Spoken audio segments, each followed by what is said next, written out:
একদম থাকে না। এই পর্যন্ত ক্লিয়ার? হ্যাঁ। এখন বলতে তাপমাত্রা বাড়াইলে কি হবে? তুমি যখন তাপমাত্রা বাড়াবে লাগবে ভাঙবে। ফ্রি ইলেকট্রন পাইলে তড়িৎ পরিবহন কি হবে? শুরু হবে। আর তড়িৎ পরিবহন শুরু হলে রোধ কি হবে? কমবে না বাড়বে? কমবে। বুঝছি না বুঝি নাই? আমি আরেকবার বলতেছি। অর্ধপরিবাহীতে নিম্ন তাপমাত্রায় কোনো ফ্রি ইলেকট্রন থাকে না। যখন তুমি তাপ দিবা তখন কি হবে? ফ্রি ইলেকট্রন ক্রিয়েট হবে। ফ্রি ইলেকট্রন ক্রিয়েট হলে কি হবে? তড়িৎ পরিবহন শুরু হবে। তড়িৎ পরিবহন শুরু হলে রোধ কি হবে? কমবে। এই জন্য তাপমাত্রা বাড়ালে অর্ধপরিবাহী রোধ কমে। ঠিক আছে? তাহলে দুইটা কোশ্চেন আমি বলছি। এটা কিন্তু তোমাদের ওই যে সেমিকন্ডাক্টর চ্যাপ্টারেও কিন্তু এই কোশ্চেনটা আসে। তাপমাত্রা বাড়ালে পরিবাহী রোধ বাড়ে কিন্তু অর্ধপরিবাহী রোধ কমে কেন? আচ্ছা, তাহলে শেষ হলো আমাদের কোশ্চেন। এখন চলো আমরা পড়েছি জুলের তাপীয় ক্রিয়া। তো জুলের তাপীয় ক্রিয়াটা এমসিকিউর জন্যই বেশি ইম্পর্টেন্ট। আর একটা গ্রাফ আছে জুলের তাপীয় ক্রিয়া থেকে। তাহলে চলো একটু দেখি। এটা কই? এখানে আছে।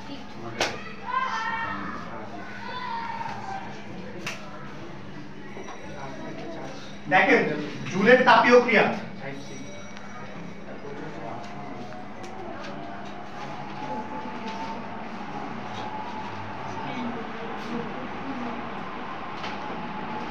জুলের তাপীয় ক্রিয়া সবাই একটু দেখেন। জুলের তাপীয় ক্রিয়া যদি আমি করি, জুলের তাপীয় ক্রিয়া বলতে বোঝায় রোদের সাথে তাপমাত্রার যে সম্পর্ক। জুল হচ্ছে কি বিজ্ঞানী যে জুল আছে সে রোদের সাথে তাপমাত্রার একটা সম্পর্ক দিছে, সেই সম্পর্কটাকে জুলের তাপীয় ক্রিয়া বলে। তাহলে সেই সম্পর্কটা হচ্ছে আর থিটা। আর থিটা মানে হচ্ছে কি যে কোনো তাপমাত্রায় রোধ। আর থিটা মানে হচ্ছে যে কোনো তাপমাত্রায় রোধ। R theta is equal to R naught 1 plus alpha theta. আমি একটু বলে দিচ্ছি কোনটা কি মিন করে। আর থিটা মানে বোঝায় যে কোনো তাপমাত্রায় রোধ। আর নট মানে বোঝায় 0 ডিগ্রি সেলসিয়াস তাপমাত্রায় রোধ। আলফা হচ্ছে কি রোধের উষ্ণতা সহগ বা উষ্ণতা গুণাঙ্ক। আলফাটা একটু বলে দিই। আলফা হচ্ছে রোধের উষ্ণতা সহগ, রোধের উষ্ণতা সহগ, আর থিটা হচ্ছে তাপমাত্রা। তাহলে আরেকবার বলতেছি, আর থিটা হচ্ছে কি যে কোনো তাপমাত্রায় রোধ। আর নট মানে হচ্ছে 0 ডিগ্রি সেলসিয়াস তাপমাত্রায় রোধ। আলফা হচ্ছে রোধের উষ্ণতা সহগ, আর থিটা কি? থিটা হচ্ছে তাপমাত্রা। ওকে সবাই ক্লিয়ার? তো এই সূত্রটা মাথায় রাখতে হবে সবার। R theta is equal to R naught 1 plus alpha theta. তো এই সূত্রের গ্রাফটা আসে, গ্রাফটা 2 মার্কের কোশ্চেন আসে, এমসিকিউ তে আসে। একটু দেখে ফেলি আমরা। তাহলে R theta is equal to R naught এর সাথে যদি আলফা থিটা গুণ করি তাহলে হয় আর নট আলফা থিটা, আর আর নট এর সাথে যদি 1 গুণ করি তাহলে হয় আর নট। কোনো সমস্যা? বলো। উষ্ণতা সহগ এটা বলবো আমি একটু পরে। আপাতত তুমি বুঝছো যে উষ্ণ সহগ আমি সংজ্ঞাটা বলতেছি। এই পর্যন্ত ক্লিয়ার সবাই? আচ্ছা, তাহলে একটু দেখেন। এইখানে আমি যদি গ্রাফটা করি, গ্রাফ দিবা, গ্রাফের এই পার্টটা কি অক্ষ? x অক্ষ। আর এই পার্টটা কি অক্ষ? y অক্ষ। একটা কথা মনে রাখবা, x অক্ষ বরাবর সবসময় তাপমাত্রা কাজ করবে আর y অক্ষ বরাবর সবসময় রোধ কাজ করবে। তাহলে y অক্ষ বরাবর রোধ কাজ করে, x অক্ষ বরাবর কি কাজ করে? তাপমাত্রা কাজ করে। সবাই একটু দেখেন। এই যে আর থিটা এটা কি রোধ না? যে কোনো তাপমাত্রার রোধ। এটা কি অক্ষ বরাবর কাজ করতেছে?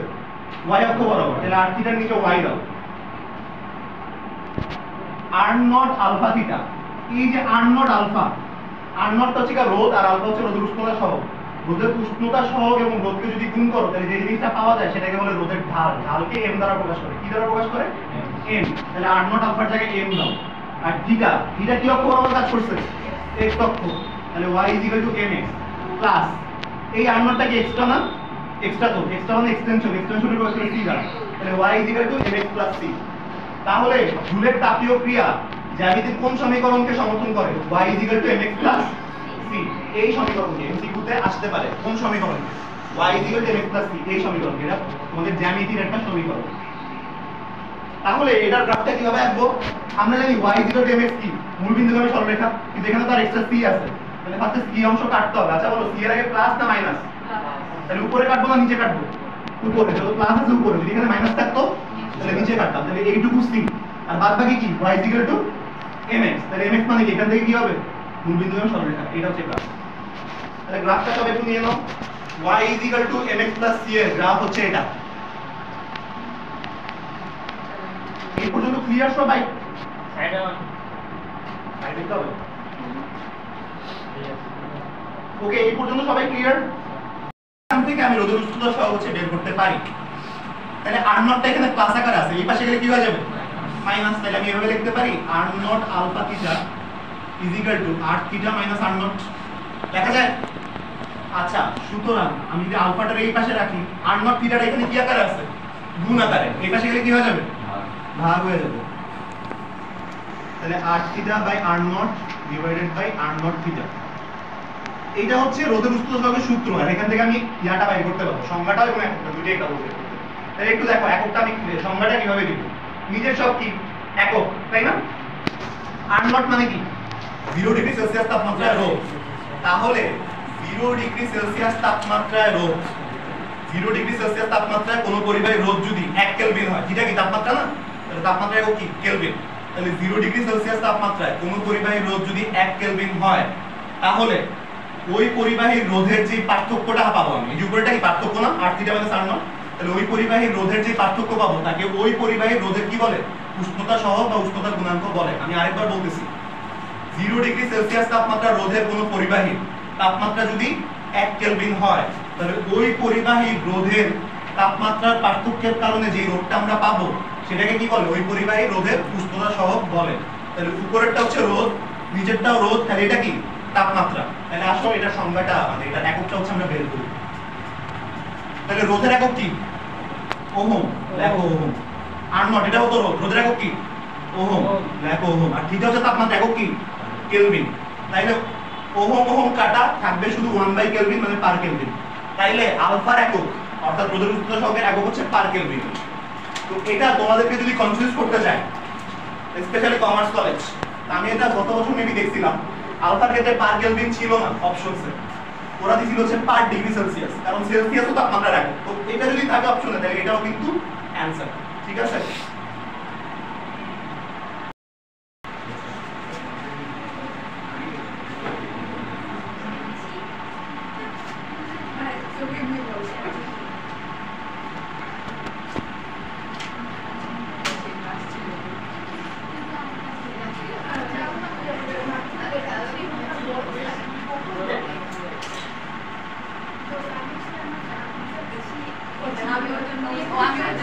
এই কথা বলবো সবাই দেখেন, এই যে দুইটা পার্ট আছে, এটা একটা পার্ট সার্কিটের, এটা একটা পার্ট সার্কিটের, দুইখানে দুই টাইপের সার্কিট আছে। তাহলে আমরা জানি যে তোমাদের রোধ হচ্ছে দুই ধরনের, একটা হচ্ছে শ্রেণী সমবায় আর একটা কি সমান্তরাল সমবায়। তাইলে শ্রেণী সমবায় আমি তখন বুঝবো যখন কোন একটা সার্কিটের মধ্যে কোনোভাবে তড়িৎ প্রবাহ ডিভাইড হবে না, অর্থাৎ প্রত্যেকটা রোধের মধ্যে যদি একই তড়িৎ প্রবাহ যায় তাহলে সেই সার্কিটটাকে বলা হচ্ছে শ্রেণী সমবায় সার্কিট। তাহলে আমরা জানি কারেন্ট কোন দিক থেকে কোন দিকে যায়, প্লাস থেকে মাইনাসে। তাহলে দেখো তো এইখানে I1 যাবে, এই জায়গায় যায় কি I ভাগ হবে না, তাহলে এখানেও কে যাবে I1 ই যাবে, এখানেও কে যাবে I1 ই যাবে। তাহলে সবগুলোর মধ্য দিয়ে যদি তড়িৎ প্রবাহ I1 যায়, তাহলে এই R1 R2 R3 এই সমবায়টা কিসের শ্রেণী সমবায়। তাহলে শ্রেণী সমবায় যদি হয় তাহলে আমরা এখানে বলতে পারি RS R1 R2 R3 dot dot dot এমনি করে যেতে থাকে, ঠিক আছে। তাহলে এটা হচ্ছে শ্রেণী সমবায়ের সূত্র। এরপরে আসো সমান্তরালের ক্ষেত্রে, ক্লাস থেকে কারেন্ট যাচ্ছে, ক্লাস থেকে কারেন্ট গেলে দেখো এইখানে কারেন্ট ডিভাইড হইছে, এইখানে কারেন্ট ডিভাইড হইছে, এইখানে কারেন্ট ডিভাইড হইছে, তিন জায়গাতে কি হইছে কারেন্ট ডিভাইড হইছে না। এই কারেন্টটা অর্থাৎ এই যে I কারেন্টটা এটা কয়টা ভাগে ভাগ হইছে, 3 ভাগে ভাগ হইছে। তাহলে যেখানে কারেন্ট ডিভাইড হয় সেগুলা কি হবে সমান্তরাল হবে।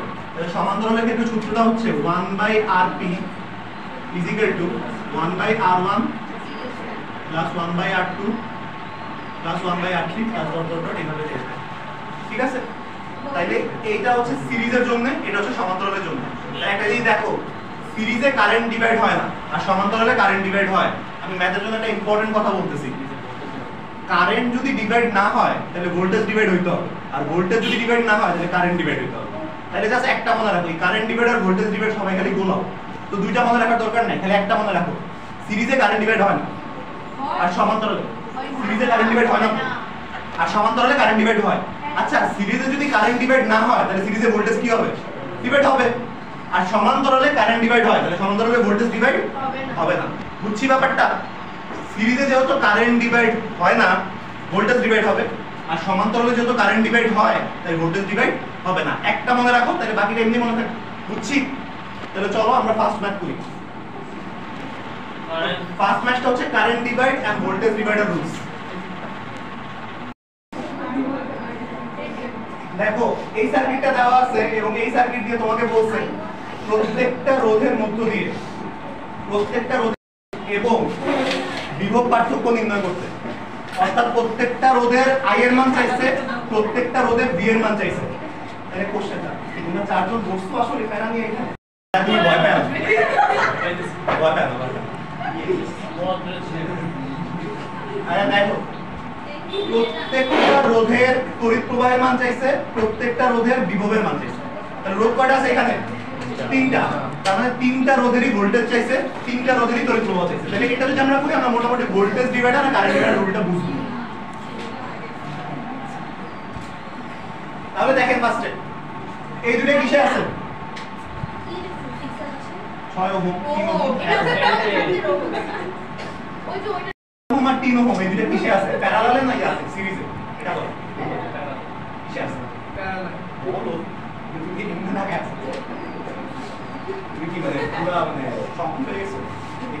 দেখো এদিকে 6 ওহম আর 3 ওহম এই দুটো আছে হচ্ছে প্যারালালে। কি হবে? যতক্ষণ ঠিক না করো ততক্ষণ নাও ভাই ওটা আরেকবার এখানে না তাকায়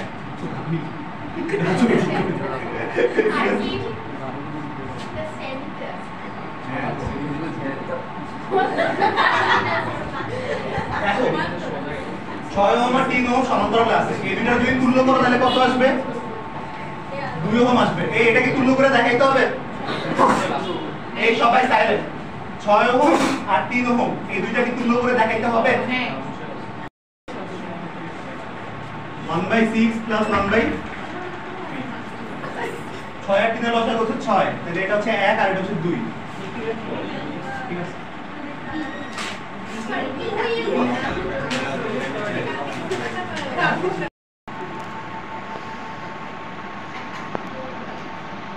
ঠিক আছে তাহলে এটা হচ্ছে 2 ওহম। আচ্ছা 2 এর সাথে এই একটা কিসে আছে?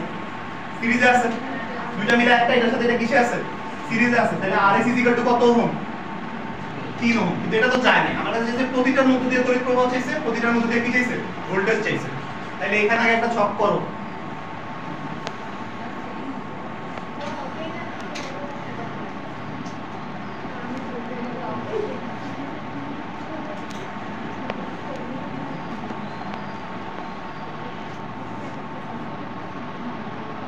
দেখো তিনটা রোধ, একটা 6, একটা 3, একটা 1। 6 ওহমের জন্য তড়িৎ প্রবাহ লাগবে, ভোল্টেজ লাগবে। 3 ওহমের জন্য তড়িৎ প্রবাহ লাগবে, ভোল্টেজ লাগবে এবং 1 ওহমের জন্য তড়িৎ প্রবাহ লাগবে, ভোল্টেজ লাগবে। তাহলে সবাই একটু দেখেন।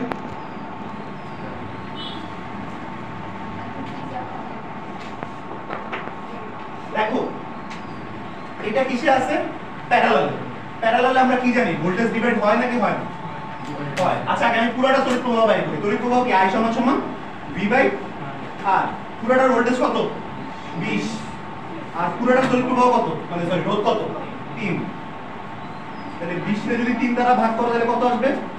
6.67 অ্যাম্পিয়ার।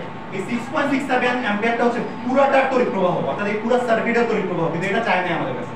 আমাদের কাছে হচ্ছে স্পেসিফিক্যালি এটারটা চাইছে, এটারটা চাইছে, এটারটা চাইছে, আলাদা আলাদা করে চাইছে। এই সবাই সাইলেন্ট। তাহলে আমি তাহলে 6 ওহমের জন্য বের করি ভোল্টেজ। আচ্ছা এটা যত প্যারালালে আছে এখানে কি ভোল্টেজ ডিভাইড হবে নাকি হবে না? হবে না, তাই তো? তাইলে এটার মধ্য দিয়ে কত থাকবে? 20 ভোল্ট থাকবে। আচ্ছা 20 ভোল্ট থাকবে। আচ্ছা এটার মধ্যে যদি 20 ভোল্ট থাকে এটার মধ্যে কত থাকবে? 20 ভোল্ট থাকবে। আচ্ছা এই জায়গায় একটু ঝামেলা আছে, অতটা হয় না। দেখো ঠিক আছে, দেখো এইটার মধ্যে 20, এটার মধ্যে যদি 20 থাকে, ঠিক আছে আমরা জানি প্যারালালে ভোল্টেজ ডিভাইড হয় না, কিন্তু এই জায়গাটাতে তোমাদের একটু কনসেপ্টে সমস্যা আছে। প্যারালালে ভোল্টেজ ডিভাইড হয় না বলতে বুঝাইছে এর মধ্যে দিয়ে যে পরিমাণ ভোল্টেজ যাবে এর মধ্যে দিয়ে সেম ভোল্টেজ যাবে, কিন্তু সেই ভোল্টেজটা যে এটাই হবে ব্যাপারটা তা না। এখন মনে করো তুমি এটাই ধরলা যে ভাই এটার মধ্যে দিয়ে 20 ভোল্ট যাবে, এটার মধ্যে দিয়ে 20 ভোল্ট যাবে, তাহলে নিচে সেখানে কত থাকবে? 20 ই থাকবে, কারণ ভোল্টেজ তো যোগ হয় না। এটার মধ্যে দিয়ে যদি 20 যায়, এটার মধ্যে দিয়েও 20 যাবে, তাহলে এখানে কত থাকবে? 20 ই থাকবে, গেল 20। এখানে কত আসবে? এটার মধ্যে কি কিছু ভোল্টেজ থাকবে না? কত থাকবে? সর্বনিম্ন ভোল্টেজ কত থাকতে পারে? 1 ভোল্ট। তাহলে 1 যদি থাকে 20 আর 1 যোগ করলে কত হয়? 21। কিন্তু এখানে সাপ্লাই ভোল্টেজ কত ছিল? 20। সাপ্লাই ভোল্টেজ 20 এখানে কি 21 হওয়া সম্ভব? পসিবল। তার মানে এখানে যে 20 থাকবে এখানে 20 থাকবে তা না। আমি এই পুরো প্যারালালের জন্য ভোল্টেজটা বাইর করব, বাইর করে আমি যে ভোল্টেজটা পাবো ওই ভোল্টেজটা 3 ওহমের মধ্য দিয়েও যাবে। তাইলে একটা কাজ করো, এখানে একটা পয়েন্ট দাও, মনে করো এটা A পয়েন্ট আর এটা B পয়েন্ট। এখন ভোল্টেজ আমি যদি বাইর করতে চাই তাহলে V কি আইআর। কোনো সমস্যা? সূত্র জানো, কিন্তু এই বিটা আমি কার জন্য বের করতেছি? শুধু এবি এর ভোল্টেজ বের করতেছি, তাহলে বি এর এখানে এটি হবে। আর এই আইটা কার? পুরোটারই আই, এটা আমি অলরেডি জানি, ঠিক আছে? আর আটটা কার আর? পুরোটার আর না শুধু এবি এর আর? শুধু এবি এর আর। এবি এর আরটা কিসে ছিল? প্যারালালে ছিল, তাহলে এখানে দাও আরপি। আমি যেমন সূত্রটা লিখছি VAB IRP, এখানে কেউ যদি কিছু না বুঝে থাকে বল। এই যে 6 ওহম এবং 3 ওহম, এই দুইটা কিসের মধ্যে আছে? এবি এর মধ্যে আছে। আমি এই এবি পার্টের জন্য ভোল্টেজটা বের করব, ঠিক আছে? তাহলে আমি ভোল্টেজের সূত্র জানি V IR, কিন্তু আমি কি পুরোটার ভোল্টেজ বের করতেছি না শুধু এবি এর ভোল্টেজ বের করতেছি? এইজন্য আমি এখানে এবি দিছি। আর I তো পুরোটার আই হবে। আর আমি কি পুরোটার তুল্যরোধ বের করতেছি না শুধু এবি এর ক্ষেত্রে বের করতেছি? শুধু এবি এর ক্ষেত্রে, তাই এবিটা কিসে ছিল? প্যারালালে ছিল, তাই আমি আরপি দিছি। বুঝছি সবাই? আচ্ছা, এখন দেখেন আই কত কত গেছে? আই 6.67 দিলাম, 6.67 ইনটু আরপি। আরপি এর মানটা কত? 2। তাহলে 2 আর 6.67 গুণ করলে আসবে 13.34। 13.34 ভোল্ট। তার মানে 6 ওহমের মধ্যে দিয়ে কত যাবে? 13.34। 3 ওহমের মধ্যে দিয়ে কত যাবে? 13.34। এইটা বলতে বুঝাইছে যে ভোল্টেজ ডিভাইড হয় না, অর্থাৎ এই যে ভোল্টেজটা পাইছি এটা 6 ওহমের মধ্যে দিয়েও যাবে, 3 ওহমের মধ্যে দিয়েও যাবে। তাহলে এখানে একটু লিখে ফেলেন, এটা হচ্ছে 13.3 আর এটাও হচ্ছে 13.34। এখন আসি 1 ওহম। এই 1 ওহমের মধ্যে দিয়ে তো ভোল্টেজ ডিভাইড হবে, তাই না? হবে তো। তাহলে 1 ওহমের যদি ভোল্টেজ বের করি, আমরা যদি V কি IR, I তো পুরোটারই I, কিন্তু 8 টাকা শুধু 1 ওহমের। 1 ওহমের আগে ধরো R3, তাহলে কি হবে? এটা IR3। এখন বলো I এর মানটা কত? 6.67 আর R3 এর মানটা কত? 1। তাহলে কত আসবে? 6.67 ভোল্ট। দাও এখানে 6.67 ভোল্ট। সবাই একটু দেখেন একটা জিনিস, আমি যদি 13.3 এর সাথে 6.67 যোগ করি কত আসে? 20 আসে। তাহলে আমার সাপ্লাই ভোল্টেজ কত ছিল? 20। ড্রপ ভোল্টেজ কত হইছে? 20 হইছে। বুঝছি? তাহলে কি তড়িৎ প্রবাহ চেঞ্জ হয়? তাইলে অবভিয়াসলি এখানে আরএস এর মানটা চেঞ্জ হইতো, সবকিছু চেঞ্জ হইতো, তড়িৎ প্রবাহ চেঞ্জ হইতো, দিন শেষে এটাই হইতো কাহিনী। বুঝতে পারছি? সোজা কথা, সাপ্লাই ভোল্টেজ আর ড্রপ ভোল্টেজ যদি না মিলে তার মানে তোমার ম্যাথ মিলবে না। এই যে তোমরা দুইজন বুঝছো, আমি ভোল্টেজ শেষ করছি, তড়িৎ প্রবাহতে যাব। ভোল্টেজে কারো কোনো সমস্যা থাকলে বলতে হবে। ভোল্টেজ পার্ট শেষ, সবাই বুঝছো? ক্লিয়ার? ভোল্টেজের পার্ট ক্লিয়ার? আচ্ছা, এখন আসলে তড়িৎ প্রবাহ। ফার্স্টে এই যে 1 ওহম, এটা সিরিজে আছে। আমি জানি সিরিজে তড়িৎ প্রবাহ কি হয় না? ডিভাইড হয় না। তারপর সিরিজে তড়িৎ প্রবাহ যা আছে তাই থাকবে। তাহলে মেইন তড়িৎ প্রবাহ কত? 6.67। তাহলে 1 ওহমের মধ্যে দিয়ে তড়িৎ প্রবাহ কত হবে? 6.67 ই হবে, কারণ সিরিজে তড়িৎ প্রবাহ ডিভাইড হয় না। তাহলে 1 ওহমেরটাকে লিখে দেব 6.67 অ্যাম্পিয়ার। এটা দিয়ে কারো সমস্যা? 1 ওহমের মধ্যে দিয়ে 6.67 লিখে দিয়েছি। এখন বাকি কি? 6 ওহম এবং 3 ওহম। তাহলে 6 ওহম আর 3 ওহম হচ্ছে বের করব। সবাই 6 ওহম আর 3 ওহম কিসে আছে? সমান্তরালে আছে। তাহলে এটার মধ্যে দিয়ে যে তড়িৎ প্রবাহ যাবে এটার মধ্যে দিয়ে সেম তড়িৎ প্রবাহ যাবে না, এখানে ডিভাইড হবে। এখানে একটা তড়িৎ প্রবাহ যাবে, এখানে একটা তড়িৎ প্রবাহ যাবে, কিন্তু দুইটা তড়িৎ প্রবাহ যখন আমি যোগ করব, যোগ করলে আমি কত পাবো? 6.67 ই পাইতে হবে, নাহলে সার্কিট হবে না। ওকে? দুইটা তড়িৎ প্রবাহ যোগ করলে 6.67 ই পাইতে হবে। তাহলে ফার্স্ট আমি কাটটা বের করব, ধরো 6 ওহমেরটা বের করি। তাহলে দেখো 6 ওহমের তড়িৎ প্রবাহ,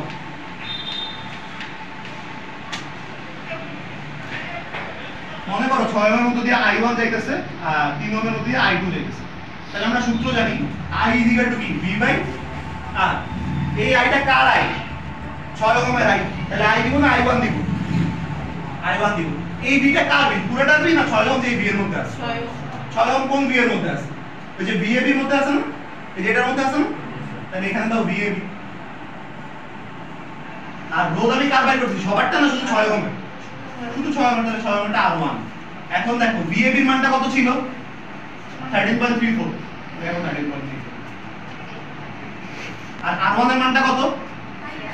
6।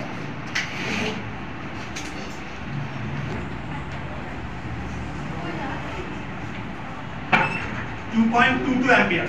সবাই 6 ওহমের মধ্য দিয়ে তড়িৎ প্রবাহ হচ্ছে 2.22 অ্যাম্পিয়ার। কারো কোনো সমস্যা 6 ওহমের পার্টটা বুঝতে? তাহলে এখানে হচ্ছে 2.22 হবে।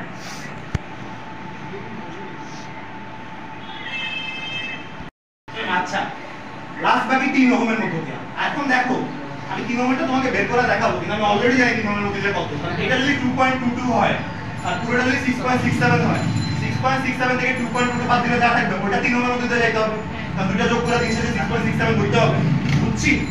তাহলে এখন বের করি 3 ওহমের জন্য। তাহলে লেখো 3 ওহমের তড়িৎ প্রবাহ।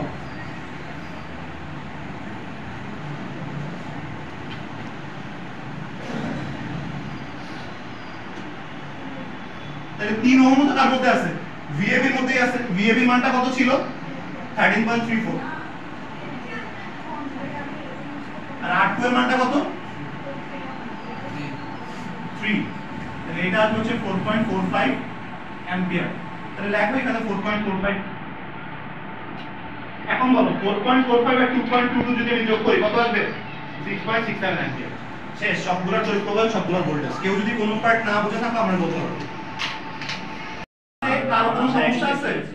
এবার আমাদের বাকি থাকবে শুধু কার্শফের ল আর বাকি থাকবে সুইচন ব্রিজ, ঠিক আছে? দেখে নাও, সুইচের ম্যাথ কিন্তু ইম্পর্টেন্ট। সুইচের ম্যাথ আসে কখনো যদি কার্শফের ল উইলসন ব্রিজ না আসে তাহলে এটা আসতে পারে। আর যাদের এক্সাম কালকে কমার্স কলেজে, তোমাদের একটা মানে ডাবল কোশ্চেন আসবে একটা সেমিকন্ডাক্টর থেকে, আরেকটা ডাবল কোশ্চেন কিন্তু চ্যাপ্টার 3 থেকে আসতে পারে যদি ভৌতোলক বিজ্ঞান থেকে না আসে, ঠিক আছে? তো তোমাদের দুইটা চ্যাপ্টার থেকে দুইটা করে কোশ্চেন আসবে। একটা সেমিকন্ডাক্টর বলে দিয়েছে আর একটা চলতরিতার পসিবিলিটি আছে। তো যদি চলতরিত থেকে দুইটা কোশ্চেন আসে তাহলে একটা সুইচের ম্যাথ দিবে আর আরেকটা ম্যাথ তার সবার উইলসন ব্রিজ থেকে যেমন একটা দিবে, ঠিক আছে? তাহলে আসো সুইচের ম্যাথ।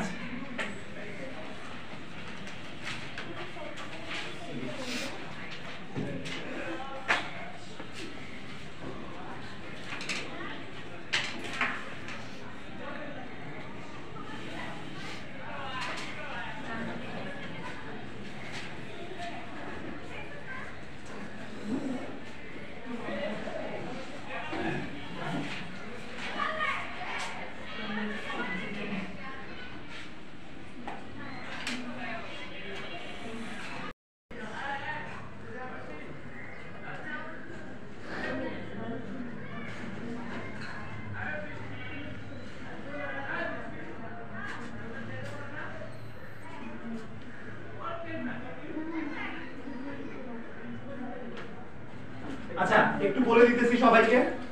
ফার্স্টেরটা হচ্ছে 2 ওহম, এরপরটা হচ্ছে অ্যামিটার এ লেখা, তারপরটা হচ্ছে 10 ওহম, এরপরটা ফার্স্ট সুইচ K1, এরপর হচ্ছে 4 ওহম, এরপর হচ্ছে একটা বাল্ব, এটা রোধ হচ্ছে 20 ওহম, তারপর সেকেন্ড সুইচ K2, তারপর হচ্ছে 5 ওহম এবং পুরো সার্কিটের ভোল্টেজ হচ্ছে 12 ভোল্ট, ঠিক আছে? তো এখানে দুইটা ক্যাটাগরির কোশ্চেন আসতে পারে। তাহলে ফার্স্ট কোশ্চেনটা অর্থাৎ প্রয়োগমূলকের জন্য, যদি K1 বন্ধ এবং K2 খোলা থাকে,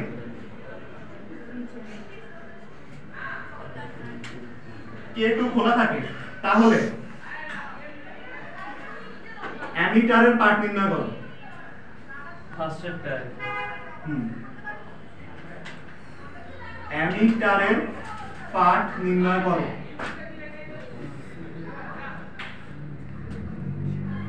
পার্ট নির্ণয় করো। তাহলে ফার্স্টেরটা যদি K1 বন্ধ এবং K2 খোলা থাকে তাহলে অ্যামিটারের পার্ট নির্ণয় করো। আর এর পরেরটা হচ্ছে K2 বন্ধ এবং K1 খোলা থাকলে তাহলে বাল্বের ক্ষমতা নির্ণয় করো। সেকেন্ডারি বুঝান, হ্যাঁ সেকেন্ডারি বুঝান। K2 বন্ধ এবং K1 খোলা থাকলে বাল্বের ক্ষমতা নির্ণয় করো। বুঝাবো বলতে কি বুঝেছো? ম্যাথ বুঝাবো?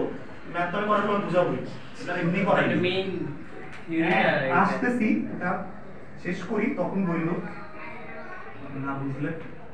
K2 খোলা থাকে তাহলে অ্যামিটারের পার্ট নির্ণয় করো। আড়াইটার মতো ক্লাস আছে। বোর্ডের দিকে তাকান, দেখো এইটা হচ্ছে আমার উদ্দীপক, উদ্দীপকের উপর বেস করে এটা হচ্ছে কোশ্চেন। আমাকে ফার্স্টে বলছে K1 বন্ধ এবং K2 খোলা থাকে তাহলে অ্যামিটারের পার্ট নির্ণয় করতে বলছে। K1 বন্ধ থাকবে, বুঝছো কিন্তু, আর K2 কি থাকবে? খোলা থাকবে। তাহলে এই বন্ধ আর খোলা আগে বুঝানো।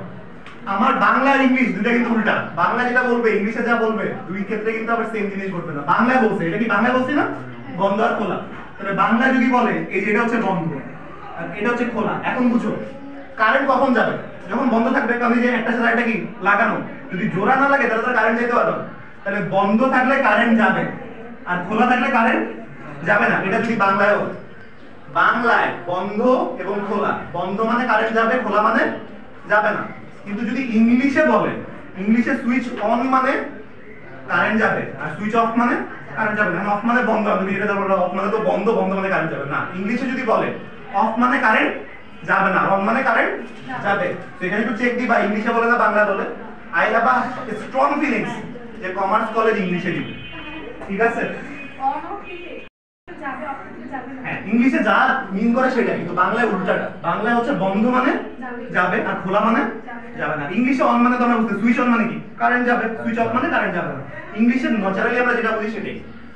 ওকে, বুঝছো? আচ্ছা, তাহলে চলো ম্যাচ শুরু করি। তাহলে K1 বন্ধ এবং K2 খোলা, তাহলে এই যে এই সার্কিটটা বন্ধ হয়ে যাবে। তাহলে এটা যদি বন্ধ হয় এদিক দিয়ে কি যাবে? কারেন্ট যাবে। তাহলে এদিক দিয়ে কারেন্ট যাবে? যাবে না। তাহলে আমি একটু এটার একটা মার্ক করি। এটা মনে করো A, এটা B, এটা C, এটা D।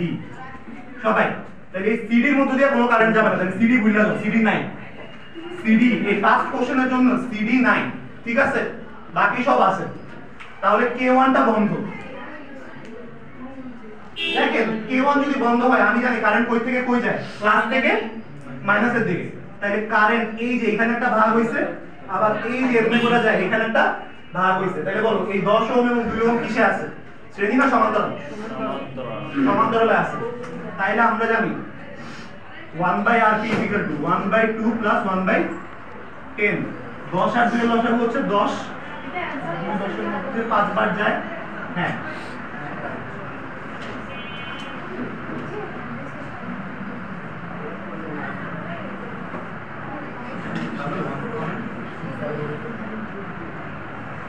এটা তুলনা হচ্ছে 1.67 ওহম। এই পর্যন্ত আসো সবাই লাইনে?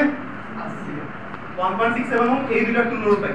আচ্ছা, এই দুইটার সাথে এই 4 ওহম এবং এই 5 ওহম কিসে আছে? সিরিজে না সমান্তরাল?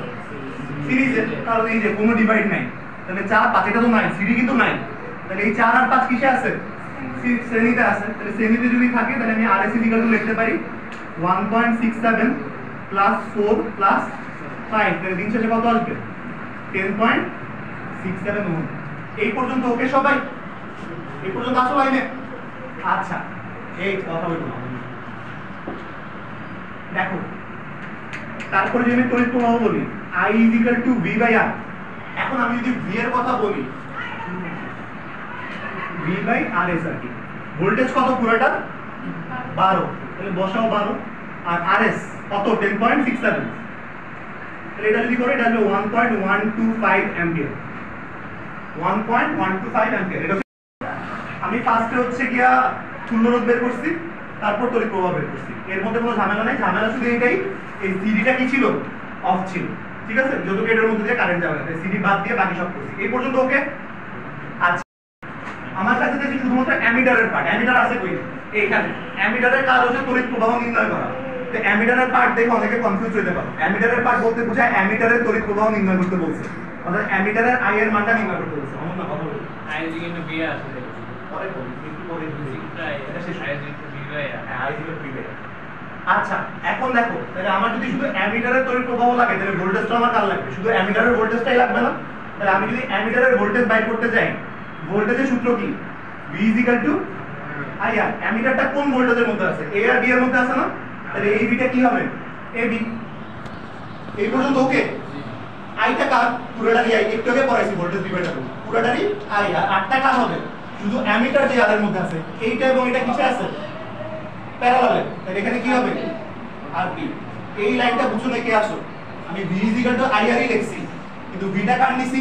শুধু AB, কারণ অ্যামিটারটা AB এর মধ্যে আছে। আইটা কার নিছি? আমি পুরোটার নিছি। আর আটটা কার নিছি? RP নিছি, কারণ অ্যামিটারটা প্যারালালে আছে। বুঝছি না বুঝি নাই? এই লাইন বুঝছো? আচ্ছা, তাহলে আমি যদি I এর মানটা বসাই, I এর মানটা কত? 1.125 বসাও, 1.125। আর RP এর মানটা কত? 1.67। পুরোটার I, পুরোটার হচ্ছে 1.125। আর RP এর মানটা কত হইছে? 1.67 হইছে। তাইলে এটা যদি করো, এটা হচ্ছে 1.88 ভোল্ট। এটা হচ্ছে শুধুমাত্র অ্যামিটারের জন্য ভোল্টেজ। বুঝছি? এই পর্যন্ত ক্লিয়ার?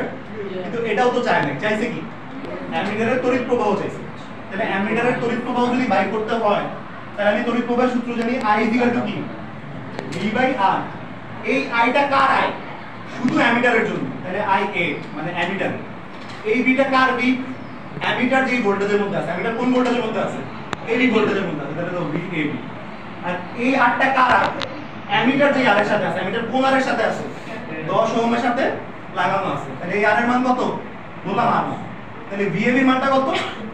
1.88। আর আর এর মান কত? 10। তাহলে এটা হবে 0.188 অ্যাম্পিয়ার। এটাই আছে। কেউ যদি কোনো পার্ট না বুঝে তাহলে এখনই বলো। হ্যাঁ, তুমি দেখো এই যে ক্লাস থেকে যাচ্ছে এই যে একটা ভাগ, এই যে একটা ভাগ ডিভাইড হচ্ছে না? ডিভাইড হলে কারেন্ট।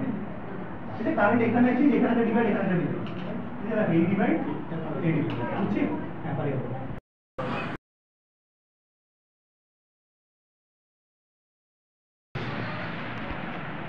যদি ভালো লাগে আর ক্লাস তাও দিতে পারে।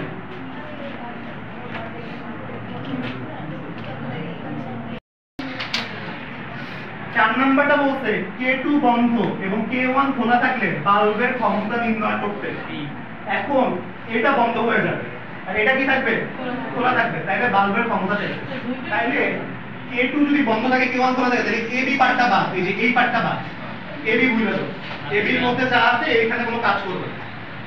এখন একটু দেখি এই B সমান 5 ওহম কিসে আছে? K2 বন্ধ, K1 খোলা। হ্যাঁ, ঠিক আছে। আচ্ছা, তাহলে B সমান 5 ওহম কিসে আছে? শ্রেণী না সমান্তরাল? সমান্তরালে। কারণ এই যে একটা ভাগ, এই যে একটা ভাগ, তাহলে 20 আর 5 কিসে আছে? সমান্তরালে। তাহলে সেটা করি। জায়গা রেখে 1/20 + 1/5। তাহলে 20 আর 5 এর লসাগু 20, 20 20 এর মধ্যে একবার যায়, 5 20 এর মধ্যে 4 বার যায়। 5। তাহলে Rp = 20/5, তাহলে কত আসবে? 4 ওহম। আচ্ছা, এখন বলেন এই 4 ওহমটা এই 4 এবং এই 2 এর সাথে কিসে আছে? এই 4 ওহম এই 4 এবং এই 2 এর সাথে কিসে আছে? শ্রেণীতে আছে। তাহলে শ্রেণীতে যদি থাকে কত হয়? 10 ওহম। ওকে, এখন বুঝছো? আচ্ছা, এখন দেখো আমার কাছে কি চাইছে? বাল্বের ক্ষমতা। বাল্ব কোনটা? এই যে বাল্বটা। এবং বাল্বের রোধ কিন্তু সরাসরি, কোনো বাল্বের মধ্যে ডাইরেক্টলি রেজিস্ট্যান্স থাকে, তাই বাল্বের সাথে আর কোনো রোধ আলাদা করে লাগায় থাকার দরকার নাই, কারণ বাল্বের মধ্যেই রোধ থাকে। তাহলে এটা কিন্তু ইন্টারনাল রোধ, বাল্বের 20 ওহম রোধ আছে বাল্বের মধ্যে। ঠিক আছে, আমার কাছে চাইছে বাল্বের ক্ষমতা, অর্থাৎ বাল্বের পাওয়ার, পি এর মানটা চাইছে। ঠিক আছে, এখন একটু সবাই দেখো পি এর মানটা যদি চায়, আমরা ফার্স্টে পুরোটার তড়িৎ প্রবাহ মানে আই এর মান বের করি। তাহলে আমরা জানি আই সমান সমান কি? V/R। তাহলে যদি V/R করি, V এর মানটা কত পুরোটার? 12, বসাও 12। আর R এর মানটা কত পাইছি আমি? 10, বসাও 10। তাহলে এটা আসবে 1.2। আমার V টা লাগবে, কার V লাগবে? শুধু এই 8টা যে V এর মধ্যে আছে সেটা না? হ্যাঁ, শুধু 8টা যে V এর মধ্যে আছে। তাহলে আমরা জানি V = কি? IR। V টা কার? CD এর V। আর I টা কার? পুরোটার I। আর 8টা কার? শুধু বাল্বের। কারণ এই 8টা এই CD এর সাথে কোন জায়গায় কি প্যারালালে আছে? না, এই 5 কিন্তু CD এর মধ্যে নাই। তাহলে আমি কি দিব? শুধু BC দিব। মনে করো এটা R4। তাহলে এখানে কি দিব আমি? R4 দিব। তাহলে I এর মানটা কত? 1.2। আর R4 এর মান কত? 20। তাহলে 20 এর সাথে 1.2 যোগ করলে এটা আসবে 24 ভোল্ট গুণ করলে। ওকে, লাগবে কি বাল্বের ক্ষমতা? ক্ষমতার সূত্রটা হচ্ছে P = VI। এই V টা কার V? বাল্বের V। বাল্বের V এর মানটা কত? 24। আর I তো পুরাটাই, পুরা I কত? 1.2। দাও 1.2। তাহলে এটা আসবে হচ্ছে 28.8 ভোল্ট। এটা आंसर। কেউ যদি কোনো পার্ট না বুঝে বলো। আমাকে বলছে এই বাল্বের ক্ষমতা বের করতে। তাহলে আমি ফার্স্টে বলতে যে এই পার্টটা বন্ধ আছে, মানে এই পার্টটা তড়িৎ প্রবাহ যাবে না। তাহলে এবি অফ। তাহলে বি সমান 5 ওহম কিসে আছে? প্যারালাল। বাইরে করছি কয় ওহম আসে? 4 আসে। এই 4 ওহম এই 4 আর 2 এর সাথে কিসে আছে? সিরিজে। সব মিলে 10 আসছে। তারপরে আমি পুরোটা কি বের করছি? তড়িৎ প্রবাহ বের করছি। তড়িৎ প্রবাহ I = V/R বের হইছে। এখন আমার তো বাল্বের ক্ষমতা লাগবে। বাল্বের ক্ষমতা লাগবে, ভোল্টেজটাও কার লাগবে? বাল্বেরই লাগবে। তাহলে বাল্বের ভোল্টেজটা কার মধ্যে আছে? C আর D এর মধ্যে। তাহলে আমি জানি V = IR। কিন্তু কার V বের করতেছি? শুধু CD এর। কার আর বাই করতেছি? শুধু বাল্বের। তাহলে বাল্বের আরটা কি? R4 দিলাম। R4 ভোল্টেজ কত আসছে? 24 ভোল্ট। লাগবে কি? বাল্বের ক্ষমতা। তাহলে ক্ষমতা P = কি? VI। ভোল্টেজটা কত? 24 আর I কত 1.2 28.8